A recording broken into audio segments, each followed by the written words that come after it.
Bonjour à tous, au programme du nouveau sur le concept Citroën de Francfort et la Mercedes classe S cabriolet. Nissan lance son Navara et Toyota annonce la Prius de 4e génération. Enfin, Volkswagen décale la sortie de la Phaeton.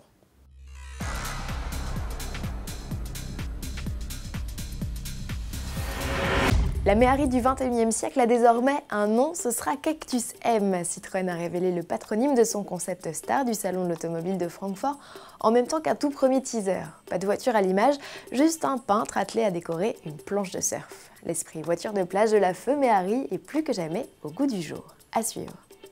Du nouveau chez Mercedes, après le dessin, place au concret avec une première photo de la classe S cabriolet, une découvrable 4 places grand luxe qui se veut déjà une référence mondiale en matière de confort. Au programme notamment, sièges et accoudoirs chauffants pour tous, système de chauffage de nuque pour les passagers avant uniquement, ou encore système audio perfectionné avec baffle sur la plage arrière. À découvrir au salon de l'automobile de Francfort, mi-septembre.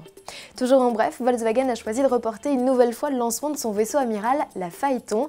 Initialement prévue fin 2016, début 2017, la berline de 2e génération ne devrait finalement être dévoilée qu'en 2018. Plusieurs raisons à cela, le ralentissement des ventes en Chine, les impératifs financiers du groupe et la concurrence face aux classes S, A8 et série 7, elle peine à trouver sa place.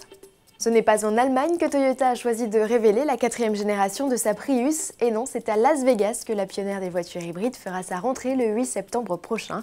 Le modèle dont on prête volontiers des ressemblances avec la Mirai sera plus long et plus puissant que l'actuel et devrait vraisemblablement offrir 2 visages différents selon qu'il s'agisse de la version hybride ou hybride rechargeable.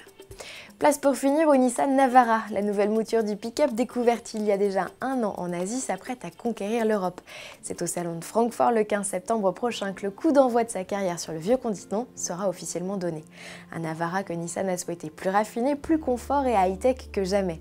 La nouvelle planche de bord, faite de matériaux plus cossus, intègre donc un écran tactile où l'on profite notamment du système de vision à 360 degrés. Un dispositif d'ouverture sans clé fait également son apparition. Sous le capot, les versions 2 ou 4 portes ne profitent plus que d'un seul et unique bloc, un inédit 2 litres 3 DCI décliné en 2 niveaux de puissance, 160 ou 190 chevaux. Il est proposé avec une transmission 2 ou 4 roues motrices avec boîte manuelle 6 vitesses ou automatique à 7 rapports. Enfin, les capacités de remorquage ont été améliorées avec désormais la possibilité de tracter jusqu'à 3,5 tonnes. Enfin, la garantie constructeur passe de 3 à 5 ans ou 160 000 km contre 100 000 auparavant, une première sur le segment. À demain.